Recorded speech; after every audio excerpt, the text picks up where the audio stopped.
আসসালামু আলাইকুম ওয়া রাহমাতুল্লাহি ওয়া বারাকাতুহু। কেমন আছেন বন্ধুরা? তো দীর্ঘদিন পর একটি ভিডিও ফুটেজ নিয়ে আপনাদের সামনে হাজির হয়েছি। আপনারা দেখতে পাচ্ছেন যে বর্তমানে অতিবৃষ্টির কারণে বিভিন্ন জায়গার রাস্তাঘাট অনেক ক্ষতিগ্রস্ত হয়েছে। এই ধারাবাহিকতায় আমাদের নগরভাট গ্রামে একটি রাস্তার বেহাল দশা আপনাদের সামনে উপস্থিত করছি। তো উপস্থাপন হিসেবে রাস্তাটির গন্তব্যস্থল হচ্ছে নগরভাট গ্রাম বাজার হতে নীলজা পর্যন্ত।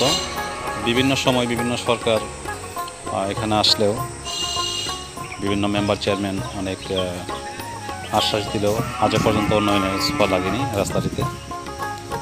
তো বর্তমানে আপনারা ভিডিও ফুটেজে দেখতে পাচ্ছেন যে রাস্তার বেহাল দশা, রোডের অবস্থা নাই যে এরকম, যা কিনা সাধারণ পথচারী যারা আছে তাদের যাতায়াতে অনেক কষ্ট হচ্ছে, যানবাহন যাবে তো দূরের কথা।